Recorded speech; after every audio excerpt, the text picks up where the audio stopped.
구원이라는 제목으로 원로 목사님 나오셔서 말씀 전해 주시겠습니다.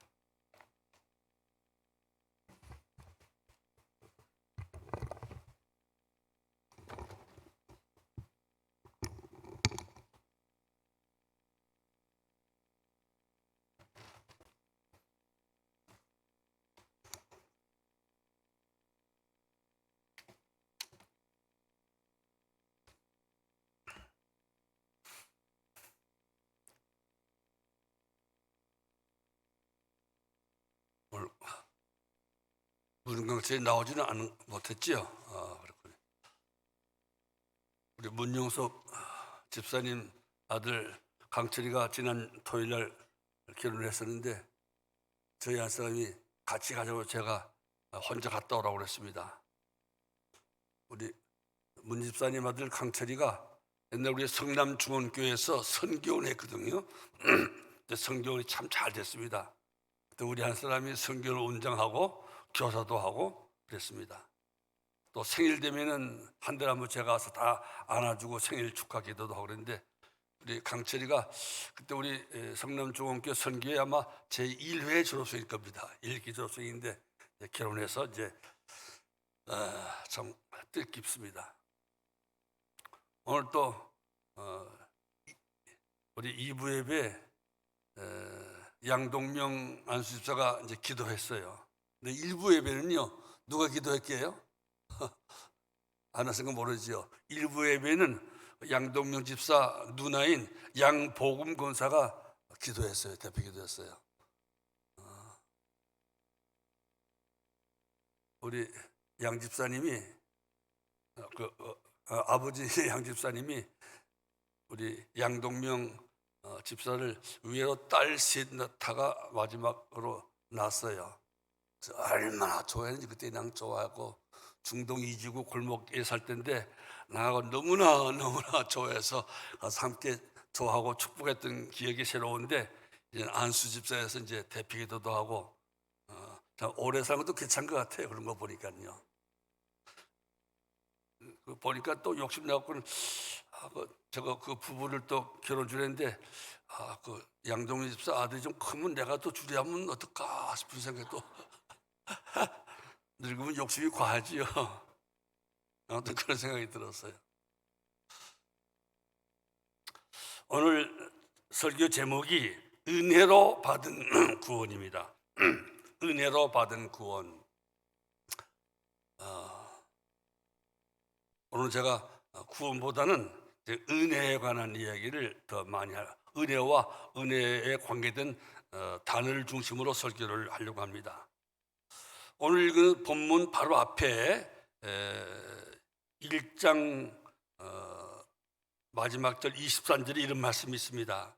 교회는 그의 몸이니 만물 안에서 만물을 충만하게 하시는 이의 충만함이니라. 교회는 그의 몸이니, 여기 그는 예수님을 말합니다. 교회는 예수님의 몸입니다. 예수님이 머리라고 하면은 교회는 예수님의 몸입니다. 그런데 이 몸인 교회는 어떤 건가? 만물 안에서 만물을 충만하게 하시는, 교회를 세우신 목적, 교회의 머리이신 우리 예수님의 교회를 향한 뜻은 뭔가 하면 만물을 충만하게 하는 거예요. 만물을 충만하게 하는 것. 예수님은 교회를 통해서 만물을 충만하게 하는 것이 예수님의 뜻입니다. 또 교회를 세우신 목적이에요. 뭐라고요? 만물을 충만하게 하는 거라. 그 다음에 그 뒤에 보면 만물을 충만하게 하시는 이에, 만물을 충만하게 하시는 이가 누굴까요?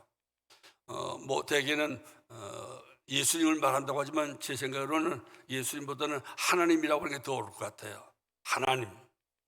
하나님은 만물을 창조하신 분이십니다. 그리고 온 만물이, 인간을 포함한 모든 만물이 다 행복하게 그렇게 살아가기를 원하시는 분입니다. 그래서 우리 하나님은 이 만물에게 하나님이 충만한, 하나님이 주신 그 하나님의 행복, 하나님의 그 즐거움이 충만한 세상 되는 것이 하나님의 원하신 바예요. 하나님이 창조한 목적이기도 하고 하나님의 뜻입니다. 그 만물이 하나님의 충만함을 잃어버리고 오히려 불행과 고통 가운데 빠졌지 않습니까? 그래서 우리 하나님은 이 만물이 다시 처음에 하나님이 세상을 만드시고 보시기에 좋았더라, 보시기에 좋았더라, 아주 좋다 했던 그 처음 상태로 들어와서 만물이 참 보기 좋은 아주 행복한 그런 만물이 되기를 원하십니다. 근데 사람이 타락함으로 말미암아 그걸 다 잃어버렸잖아요. 그래서 이제는 우리 하나님이 예수님을 이 땅에 보내시고 그 교회를 세우셔서 하나님의 그 충만하심을 예수님을 통해서, 그리고 예수님은 또 그의 몸인 교회를 통해서 하나님의 충만함을 온 세상에 다 넘치게 하기를 원하시는 분입니다. 그렇게 하기 위해서 교회를 세웠다 이 말이에요. 교회의 사명은 무엇인가? 하나님 안에 충만한, 하나님 안에 충만한 것들을 세상에 충만하게 하는 통로고 기관이 바로 교회예요.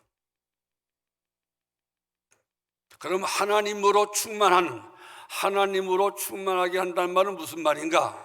오늘 그 얘기를 하려고 그래요. 세상이 하나님 충만한 세상 된다는 말은 어떤 뜻인가? 세상을 하나님으로 충만하게 하는 교회의 사명은 어떻게 완수하는 것인가? 오늘 거기에 대해서 이야기를 하려고 합니다.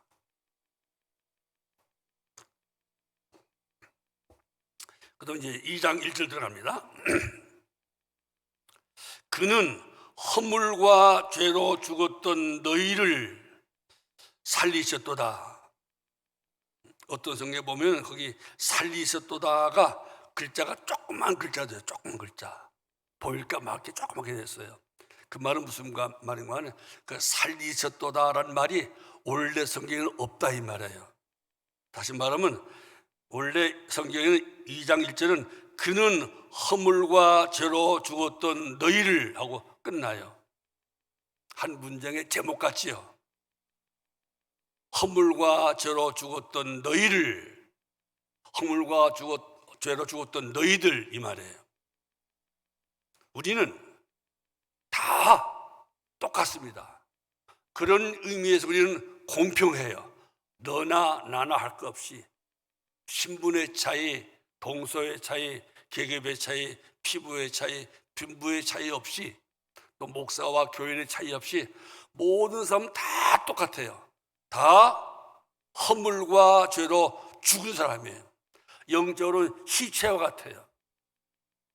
시체 옷을 잘 입은 시체나 옷을 배옷을 입은 시체나 다 시체는 똑같아요. 옷을 더 고급스러운 옷을 입혔다고 시체가 아닌 게 아니에요. 다 시체입니다.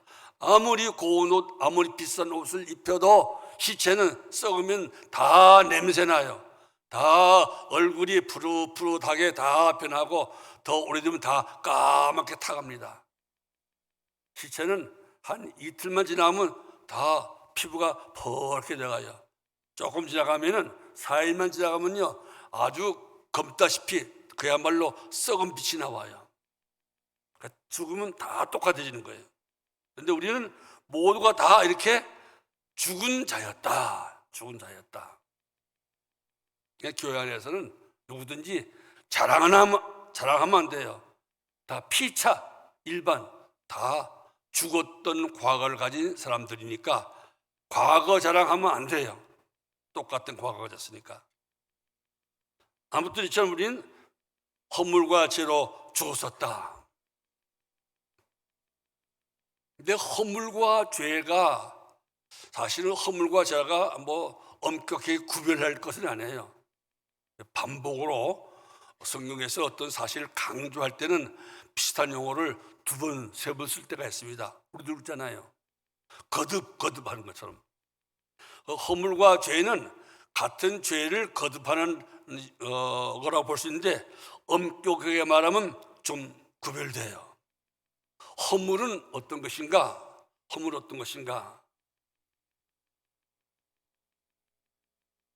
허물은 길을, 하나님이 정하신 그 길을 가지 않는 거예요.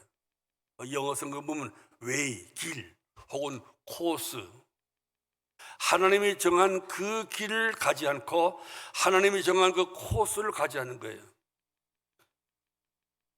다시 말하면 수단과 방법이 하나님이 정하신, 하나님이 원하시는 수단과 방법이 아닌 그러한 수단과 방법을 갖고 살아가는 것이 허물이라고 이렇게 말할 수가 있어요. 구별하자고 한다면. 그럼 죄는 무엇인가? 죄는 여러분들도 뭐 기억나는 분이 있겠지만, 죄는 하마르티아라는 말인데, 목표를, 정해진 목표를 맞추지 못한다. 활 쏘는 것을 비유한 거예요. 활을 쏘면 쏘는 사람이 저 전등을 맞춰라 하고 딱 맞추려고 쏘지 않습니까? 근데 이 놓인 화살이 엉뚱한 데로 가서 저쪽을 맞춘다 이 말이에요.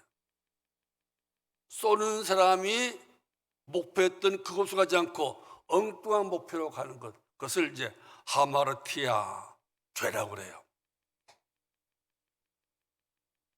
그러니까 성경적으로 말하면 죄는 무엇인가? 하나님이 원하시는 그 목적, 하나님이 원하시는 그 뜻이 아닌 자기 목적, 자기 뜻을 향해서 가는 것, 뭘 하는 것, 그것이 죄라 이 말이에요. 더 쉽게 설명하면 부산으로 가라. 부산으로 가되 경부 고속도로를 따라서, 그것도 옛날 경부 고속도로를 따라서 부산 어디까지 가라. 그런데 안 가는 거예요. 나는 속초가 좋아. 다음에 우리 남전대 어디 가지? 주문진 간다고 그랬나요? 나는 주문진이 좋아. 그러니까 주문진으로 가는 거예요. 그래갖고는 목표가 다르니까 모두 달라져야 돼요. 길도 달라지죠. 나는 동부고속도로를 따라서 난 주문진에 갈 거야. 그게 허물이에요. 경부고속도로를 안 가는 것, 그것이 허물. 부산 가지 않고 주문진 가는 것, 그것이 죄예요. 하나님이 정하신 목표가 아니고 자기 개인의 욕심을 가지고 자기 목표를 달성하는 것, 하나님이 정하신 그 방법 수단이 아닌 자기의 수단과 방법대로 살아가는 것이, 그것이 죄와 허물을 지는 거다 이 말입니다.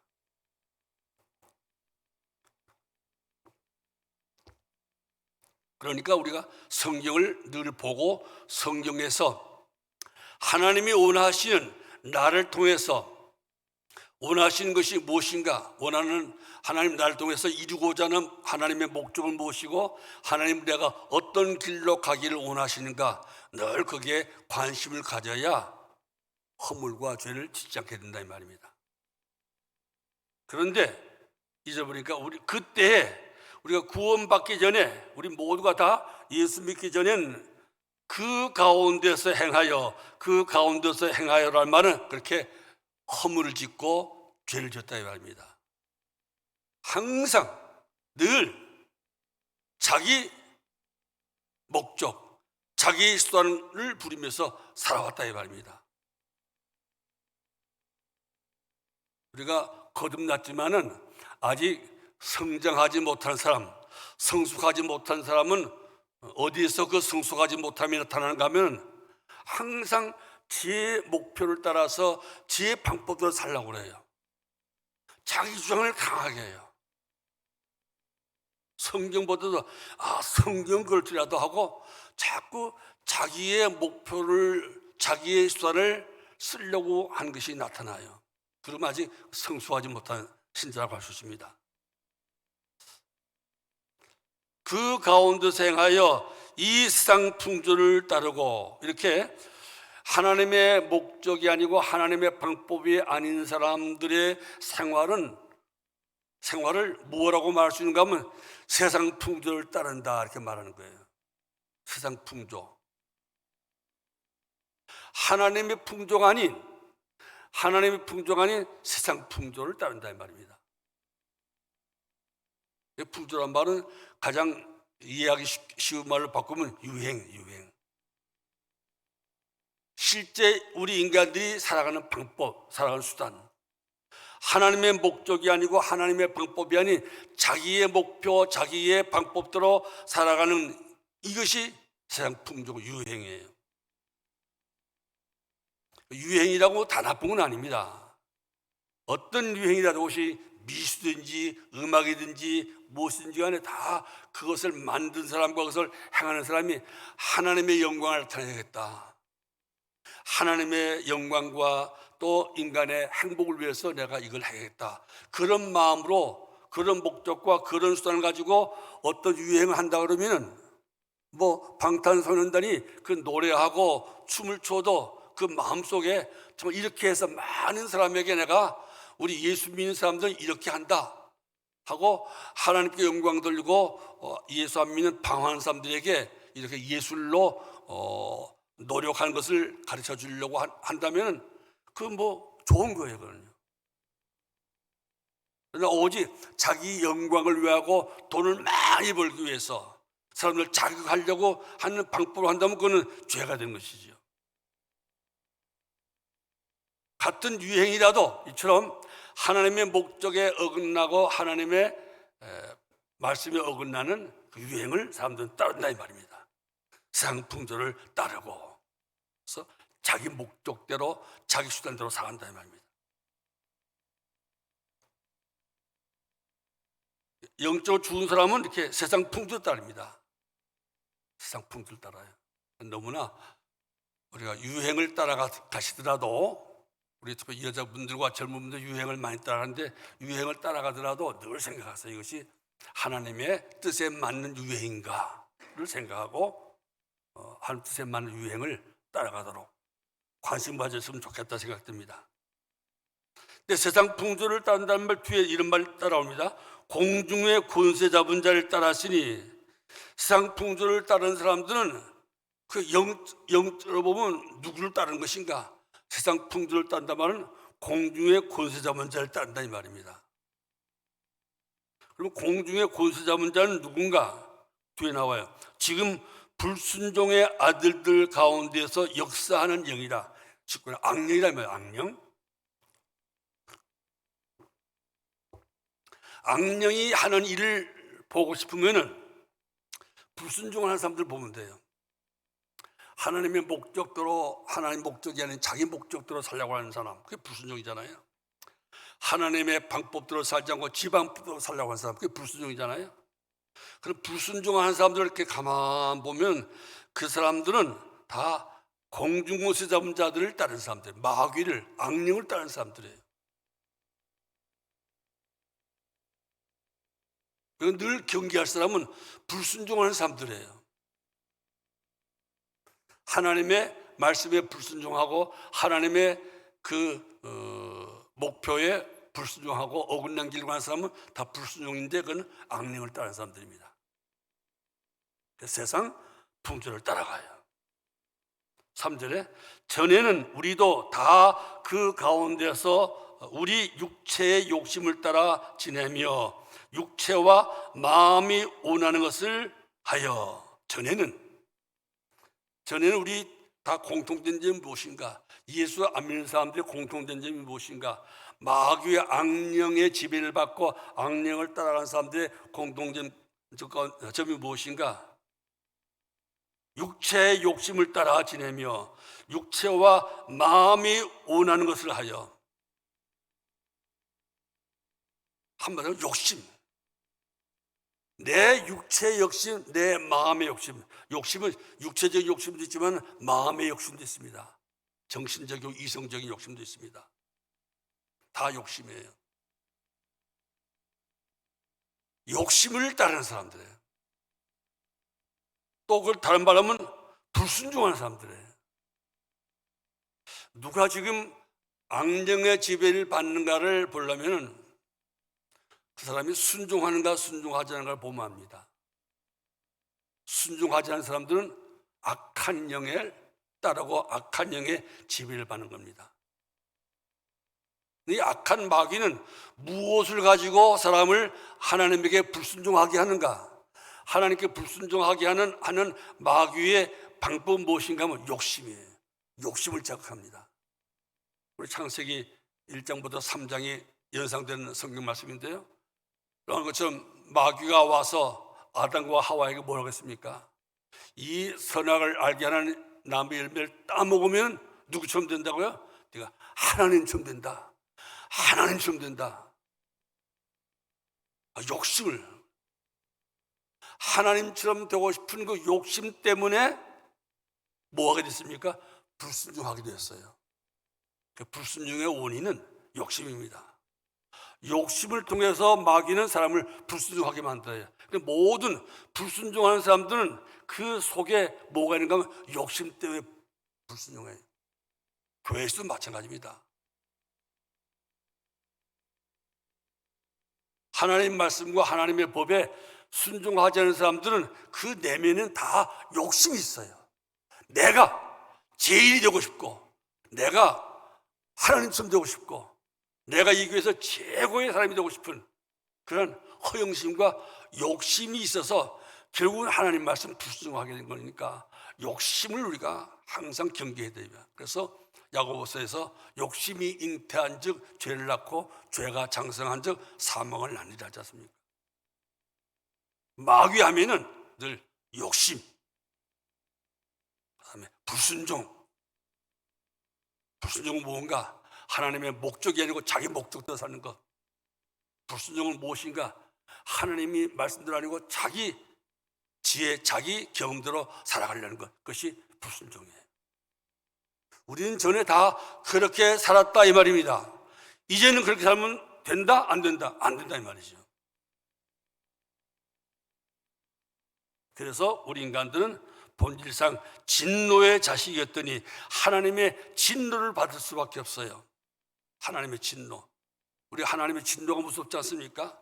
하나님의 진노는 불순종하는 사람들에게 와요. 불순종은 왜 하게 됩니까? 욕심 때문에, 자기 목표, 자기 방법을 고집하는 욕심 때문에 불순종 오게 되니까 조심조심해야 됩니다. 자, 이제 그러면 이제 오늘의 중심 내용입니다. 이제 4절부터 보겠습니다. 4절에 정말 왜 그런지 잘 이해가 못해요. 이렇게 성경을 새로 자꾸만 새 성경을 바꾸는데 왜 이것은 자꾸 빠진지 이해가 안 돼요. 4절에 보면 모든 성경에, 모든 영어 성경에는 4절에 꼭 나오는 말이 있어요. 그러나 but 이라는 말 나와요. but 그러나라는 말 나와요. 그리스 말로는 그러나 이제까지는, 지금까지는, 전에는 이렇게 살았지만은 그러나 이제 바꿔졌단 말이에요. 그러나 바꿔졌단 말이에요. 그러면서 강조하시는 것이 뭔가? 긍휼이 풍성하신 하나님이 우리를 사랑하신 그 큰 사랑을 인하여, 제가 에베소서를 가장 좋아하고 에베소서 가운데에서도 에베소 2장을 좋아하는 이유가 있습니다. 여기 정말 제가 좋아하고 저에게 꼭 필요한 하나님의 마음을 나타내는 단어가 다 나와요. 그 첫째가 긍휼이에요. 긍휼이 풍성하신 하나님이 우리를 사랑하신 그 큰 사랑을 인하여, 그 큰 사랑 내 마음속에, 그 노래 있잖아요.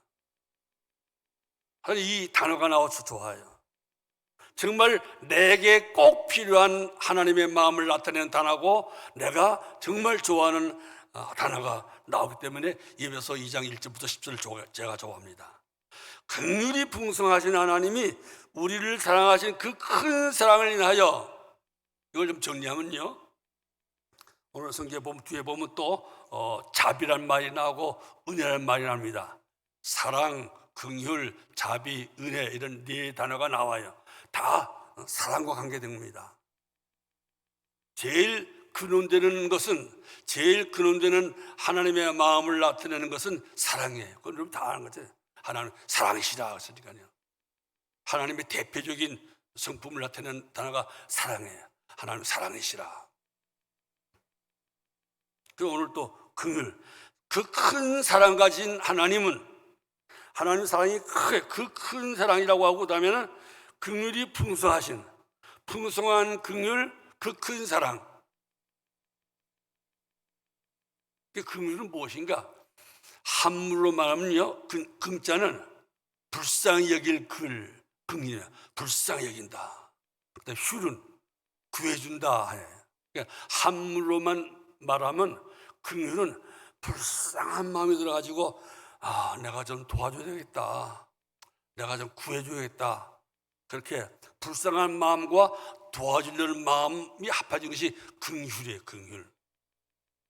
한문으로만 풀이하자면은 그런가 하면은 긍휼이란 말은 원래 그 원어대로 말하면 긍휼이란 말은 그 원래 어원의 근원이 어딘가 여자들이 갖고 있는 자궁이란 말, 자궁이라는 뜻이에요.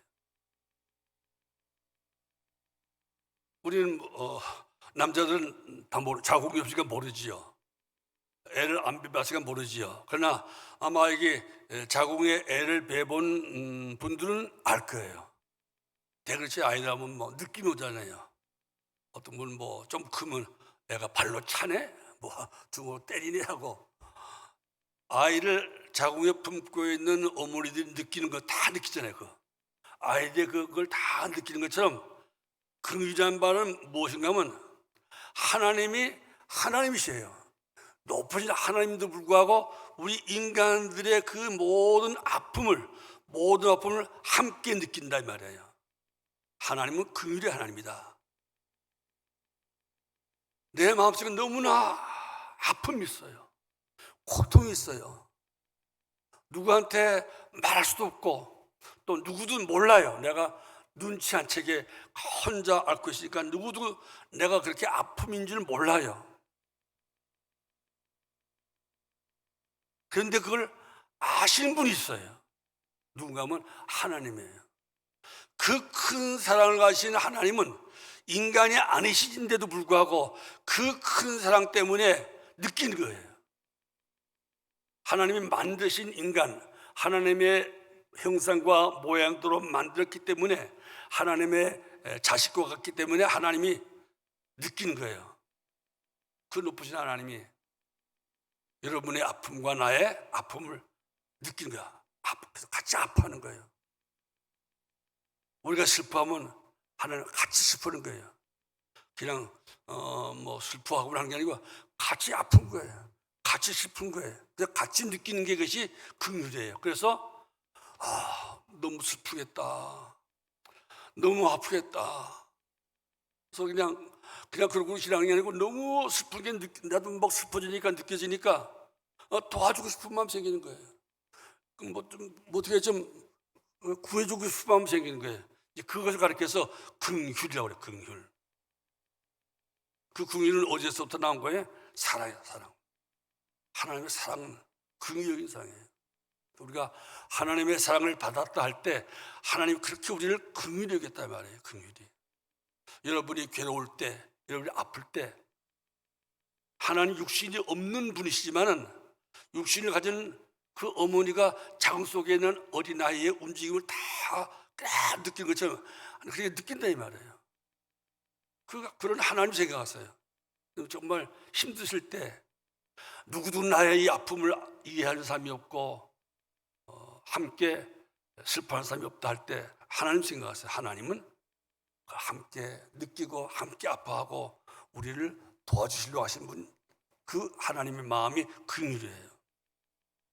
그래서 하나님께 감사해야 되고 그 하나님의 긍휼을 배워서 그 긍휼을 사람들에게 말해주고 또 사람들에게 그것을 긍휼을 베푸는 것이 우리가 할 일이고 교회가 할 일이다 이 말입니다.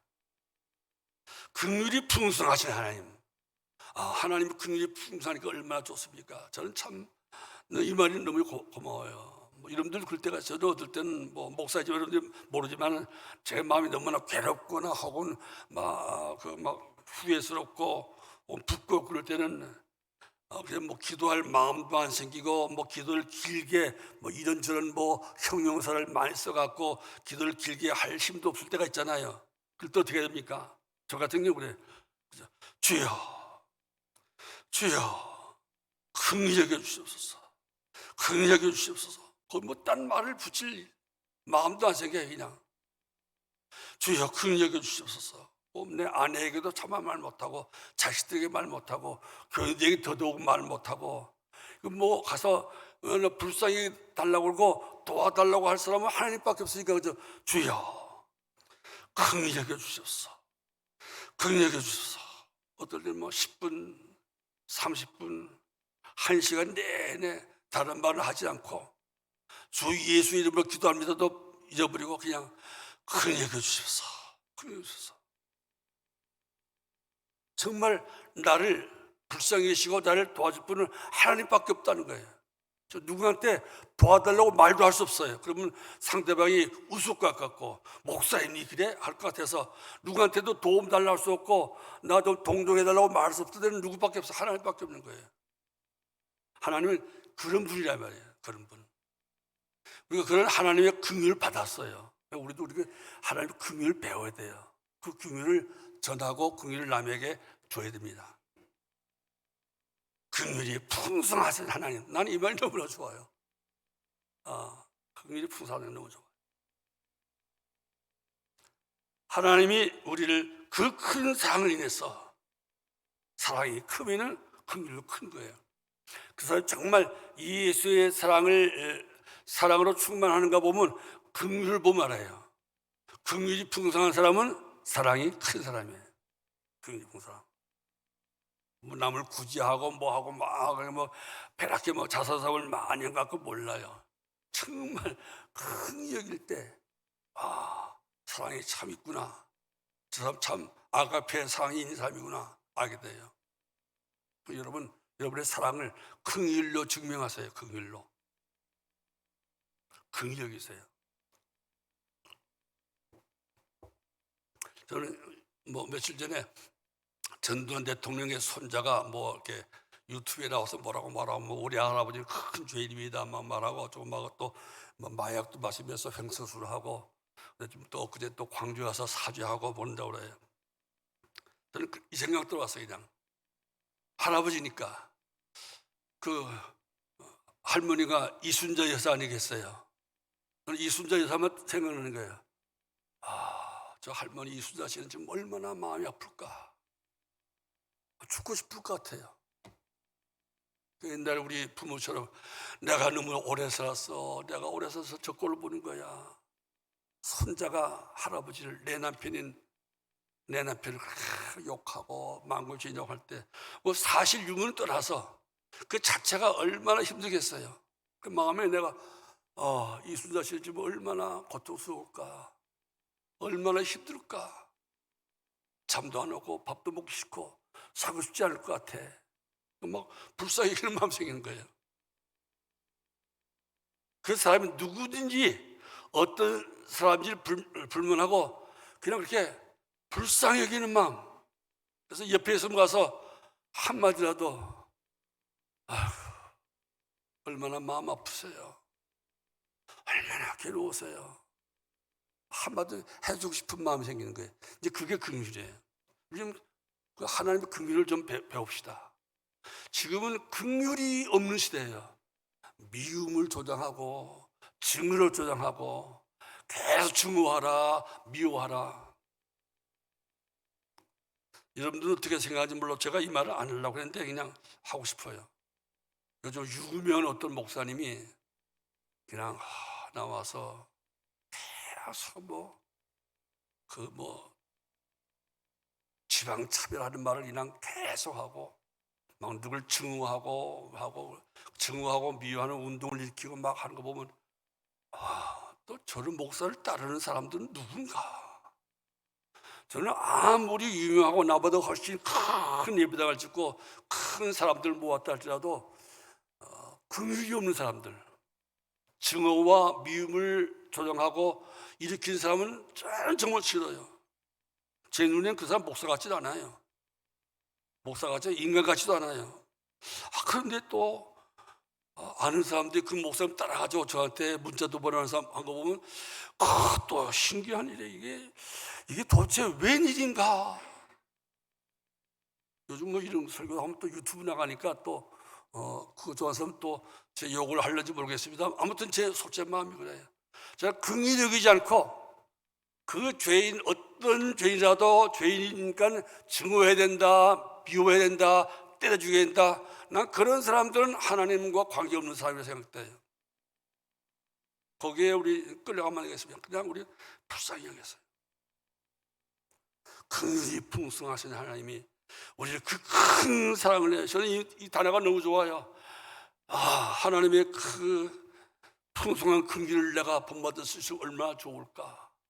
하나님의 그 큰 사랑을 내가 받아서 나도 큰 사랑하면 얼마나 좋을까. 그 마음이 들어요.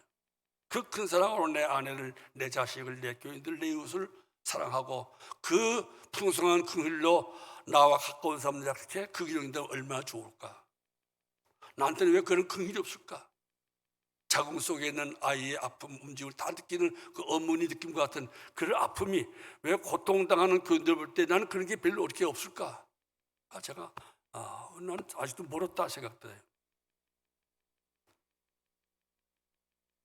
그 큰 사랑을 인하여 5절에 허물로 죽은 우리를 그리스도와 함께 살리셨고, 그래서 그 큰 사랑과 그 큰 일 때문에 허물로 죽은 우리를 위해서 대신 죽을 마음이 생기시고 대신 죽었다 이 말이에요. 사랑 때문에, 긍휼이기 때문에. 하나님이시지만은 나라도 내가 대신 죽어서라도 이 불쌍한 인간들을 살려줘야겠다. 사랑이, 긍휼이 예수님을 이 땅에 오시게 한 것이고 예수님을 십자가에서 죽게 하신 거예요. 허물로 죽은 우리를 그리스도와 함께 살리셨고, 그러니까 그 가로 열고 너희는 은혜로 구원을 받은 것이다.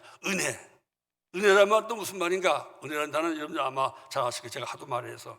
은혜는 사랑하는데 아무 조건도 없고 아무 대가도 없이 그냥 사랑하는 것. 그것이 그런 사랑을 가리켜서 은혜라고 그래요. 그냥 은혜라는 말의 핵심은 사랑이에요. 은혜가 우리의 몸이 나오면은 사랑은 영혼과 똑같아요. 영혼.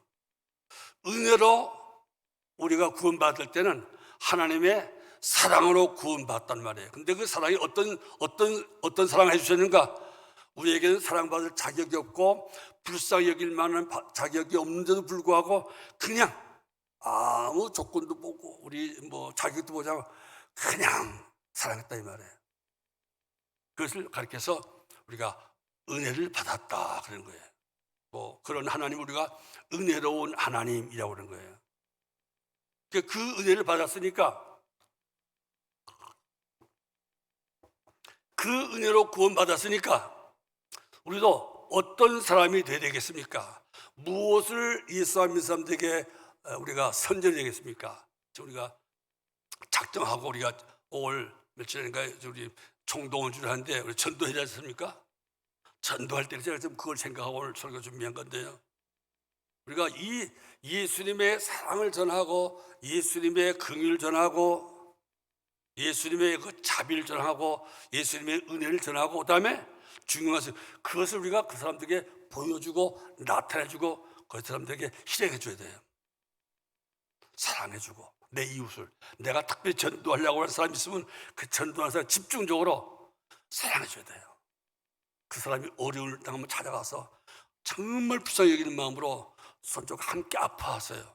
함께 슬퍼하세요. 그리고 내가 도울 길이 무엇이 있을까 생각하는 거예요. 그리고 도와주되 사랑해주되 아무 대가 받을 생각하지 않고 그냥 사랑해주세요. 그냥 도와주세요. 그냥 함께 울어주세요. 그것이 하나님이 우리를 구원하시는 목적입니다.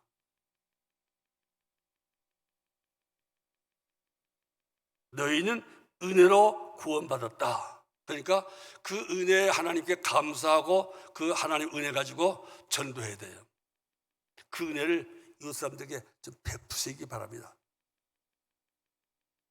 자, 시간이 갔기 때문에 이제 마지막 10절 결론으로 쭉 넘어가겠습니다.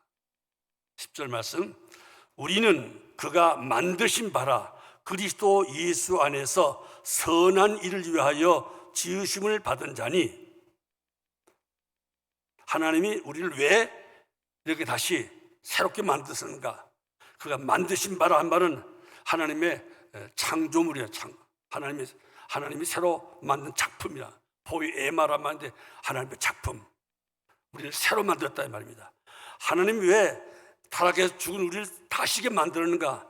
다시 만드시는 목적이 있다 이 말입니다. 하나님이 그 옛날 창세기에서 아담과 하와를 만들 때는 하나님이 만드신 온 세상을 잘 다스려서 온 세상 만물을 평안하게 하고 온 만물이 번성하게 해서 온 세상이 참 좋은 세상, 보기 좋은 세상으로 만들려고 하나님 만드셨는데, 이제 다시 우리를 거듭내서 새 창조, 새롭게 창조한 그 목적은 무엇인가? 그리스도 예수 안에서 선한 일을 위하여 우리를 만들었다. 선한 일. 선한 일이 무엇일까요? 그게 착한 일이 아니고요. 제가 생각하는 이 선한 일은 아까 말한 앞에 나온 단어들 말하는 거예요. 사랑하라 이 말이에요. 사랑하게 하시려고 긍휼을 베풀면서 긍휼히 여기라고, 이웃에게 긍휼을 여기는 사람 여기라고 만드셨단 말입니다. 자비를 베푸는 사람, 은혜를 베푸는 사람. 그래서 이 세상으로 하여금 이 세상을 하나님의 사랑으로 충만하게 하고 하나님의 긍휼로 충만하게 만들고 하나님의 자비로 충만하게 만들고 하나님의 내가 충만한 세상을 만드는 것이 하나님이 예수님을 보내신 목적이고 교회를 세우신 목적이고 우리를 구원하신 목적이에요. 그러니까 이제 우리가 할 일은 무엇입니까? 전도는 어떻게 됩니까? 우리 이웃 사람들에게 예수 믿으면 복 받습니다, 예수 믿으면 뭐 부자 됩니다, 그런 말 하는 것도 필요하지만은 그 사람들에게 예수님의 사랑, 하나님의 사랑이 어떤 사랑인가, 긍휼이 무엇인가, 하나님 믿음 우리가 받는 긍휼이 무엇이고 자비가 무엇인가, 하나님의 그 은혜를 이야기해 줘야 돼요. 하나님 이런 분입니다. 하나님 믿고 예수 믿으면 이런 은혜를 받습니다. 그 다음에 할 일은 무엇인가, 어떻게 하는가, 그 가운데 행하게 하려 함이라.